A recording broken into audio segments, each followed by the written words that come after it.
Tarde, vamos lá. Hoje é dia 7, conforme prometido ontem, dia 6, eu falei que mandaria a aula de Direito Processual Penal para o pessoal aí do quinto semestre, tá bom, pessoal? Vamos lá. Voltando um pouquinho ao qual nós já tínhamos ministrado, nós estamos falando de prisão, ok? Falamos dos vários tipos de prisão, falamos da prisão temporária, encaminhei o material da prisão preventiva, mas hoje vamos debater alguma coisinha a mais, tá bom? Só lembrando que a nossa ementa, ela comenta sobre falarmos prisão em flagrante, prisão provisória, prisão temporária, prisão administrativa, liberdade provisória, processo comum ou ordinário, processo sumário, sentença em geral, coisa julgada, habeas corpus e lei de execução penal. Tá bom, pessoal? Então, no decorrer do semestre, vamos ver toda essa matéria, ao qual algumas coisas nós já estamos vendo, tá bom? Então, aqui, vamos lá. Eu até encaminhei questões para vocês fazerem a comparação, né? A prisão temporária da prisão preventiva, né? Então, a primeira comparação, a prisão temporária, ela está em lei específica, ok? A prisão preventiva, ela encontra-se no Código de Processo Penal, no Código de Processo Penal. A prisão temporária, se o crime não for hediondo, ela tem o prazo de 5 dias. Sendo hediondo, 30 dias. A prisão preventiva, ela não tem prazo. Tá bom, pessoal? Então, alguma das colocações, né? Para a gente verificar a diferença de uma de outra. Ao longo da aula, vamos falando mais alguma coisa. Então, a prisão preventiva, ela encontra-se no Código de Processo Penal, no título 9, capítulo 3. Dentre elas, vamos iniciar o estudo hoje falando do artigo 310, que ele também teve muitas mudanças do pacote anticrime, tá certo? Lei nova que veio aí fazendo alteração. Em 2019, a Lei 13.964. Tá bom, pessoal? Então vamos lá, o artigo 310, então vamos lá, mais uma vez, para quem tem o Código de Processo Penal de 2018, para quem tem o 2019, não está atualizado, pessoal, não está. Então vamos lá, o Código de 2020 que vai estar atualizado. Então vamos pegar direitinho os artigos já com as alterações da lei anticrime. Tá bom? Então eu vou ler para vocês o artigo 310. Vamos começar por ele e até o final da prisão preventiva, tá bom? Artigo 310. Após receber o auto de prisão em flagrante no prazo máximo de 24 horas. Pessoal, aqui esse prazo máximo de 24 horas, quando a gente fala lá atrás, a prisão em flagrante, o flagrante tem que durar 24 horas. Não, a prisão em flagrante pelo delegado de polícia tem que ter a durabilidade de até 24 horas. Posterior tem que ser encaminhada ao juiz, ok? Então vamos lá de novo. Após receber o auto de prisão em flagrante, no prazo máximo de 24 horas, após a realização da prisão, então, após realizar a prisão do agente do crime, o juiz deverá promover audiência de custódia com a presença do acusado, do seu advogado constituído ou membro da Defensoria Pública e Ministério Público. Nessa audiência, o juiz deverá fundamentalmente, então a gente finaliza o 310. Antes da gente passar para os seus incisos, vamos lá, pessoal. O que o juiz ele vai perguntar nessa prisão? Sobre essa prisão, né? Sobre a audiência de custódia ao qual o agente do crime foi preso. Ele vai fazer várias perguntas, dentre delas, verificar se o réu foi espancado, torturado, se o réu ele tem condições de algum arbítrio do Estado, sendo eles dos incisos que nós vamos ver agora. Se ele continua preso, se ele responde liberdade. Então, dentre elas, o juiz ele fará tantas e tantas questões para a entrevista do réu. Posterior a isso daí, ele vai abrir vistas para vistas oral, ao qual o Ministério Público fará os seus pareceres, e, por fim, a defesa, ok? Que também oralmente fará o seu parecer.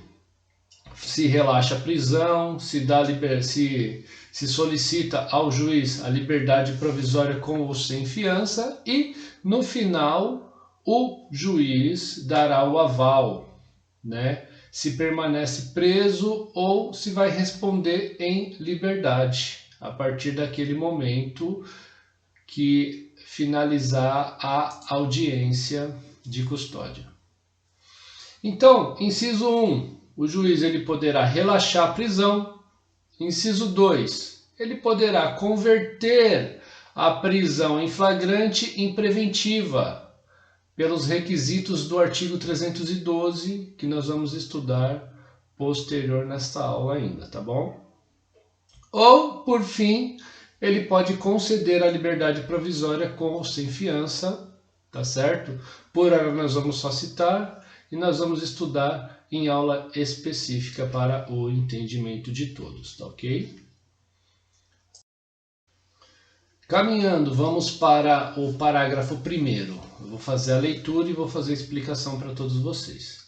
Se o juiz verificar, pelo auto de prisão em flagrante, que o agente praticou o fato em qualquer das condições constantes do inciso 1, 2 ou 3 do artigo 23 do Código Penal, poderá fundamentalmente conceder ao acusado liberdade provisória. Poderá libertar o acusado provisoriamente para que seja analisado os fatos em questão, mediante termo de comparecimento obrigatório de todos os atos processuais, sob pena de revogação. Vamos lá, só explicando o que é isso. Então, o artigo 23 do Código Penal. A gente vai voltar para a matéria de direito penal, que são as excludentes de ilicitude. Não há crime. Então, não há crime quando o agente agir por legítima defesa, estado de necessidade, estrito cumprimento do dever legal e exercício regular do direito, tá?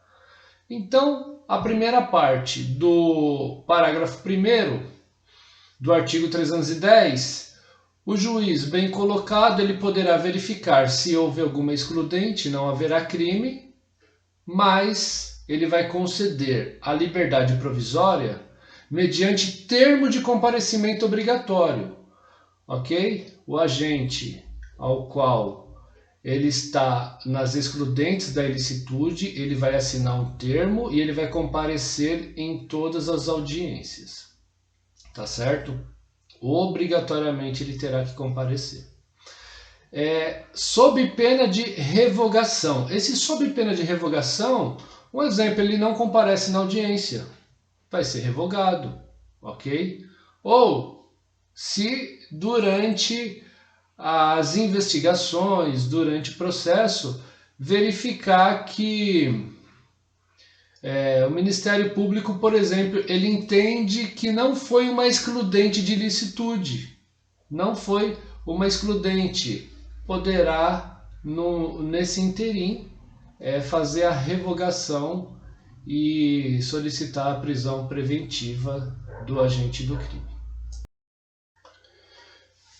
Já o parágrafo 2º do artigo 310 do Código de Processo Penal, ele vai ministrar o seguinte: se o juiz verificar que o agente é reincidente, então só o fato do agente ser reincidente, Mas ele não traz aqui se a reincidência é crime doloso, crime culposo, só fala reincidente, ok? Nesse caso, então, o legislador ele não trouxe uma explicação sobre o fato, ok? Tanto da reincidência quanto dos demais verbos que terá aqui no artigo e crimes e artigos do Código Penal.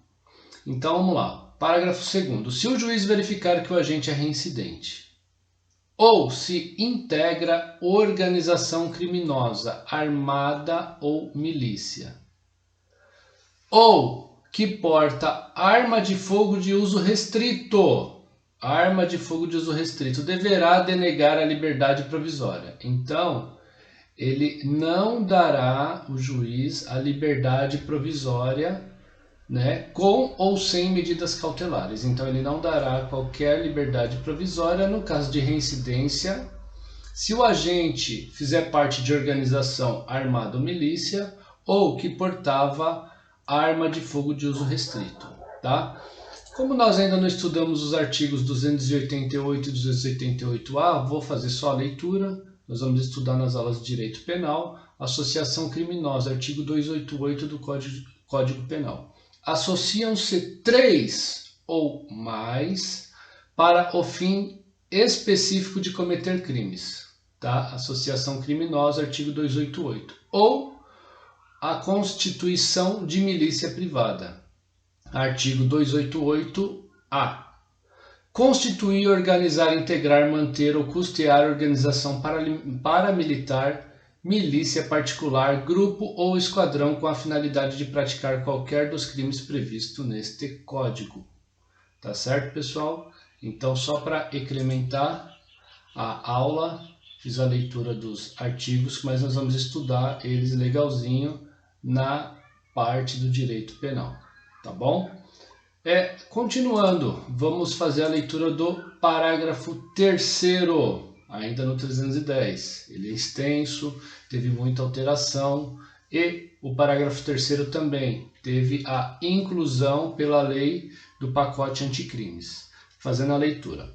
Autoridade que deu causa sem motivo idôneo a não realizar da audiência de custódia no prazo estabelecido no caput deste artigo, responderá administrativamente, civilmente e penalmente pela omissão.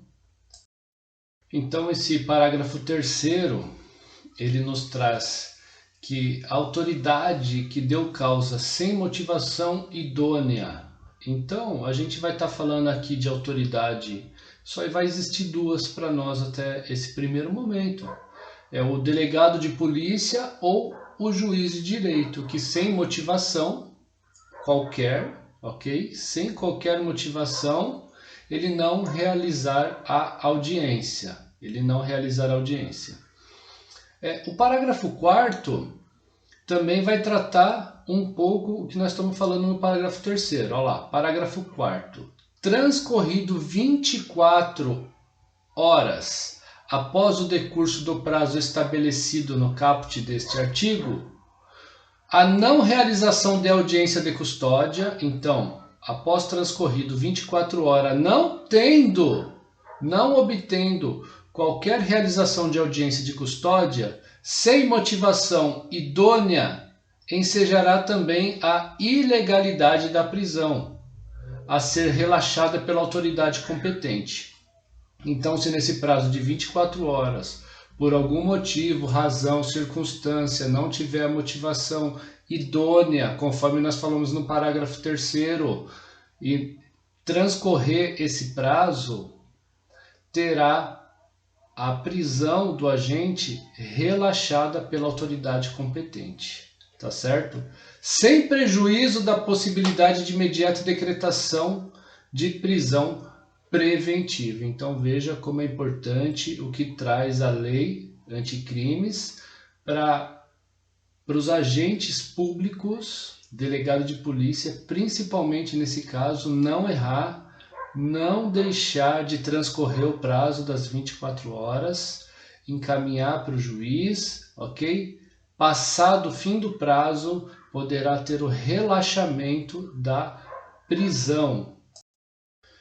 Mas para finalizar aí e falar o finalzinho do parágrafo 4º, sem prejuízo da possibilidade de imediata decretação de prisão preventiva, não quer dizer que se esse agente do crime tiver os requisitos da prisão preventiva e o Ministério Público requerer tal prisão, o juiz poderá sim, com o fim verificar e impetrar a prisão preventiva, ao qual nós vamos estudar no rol do artigo 312 do próprio CPP, tá ok?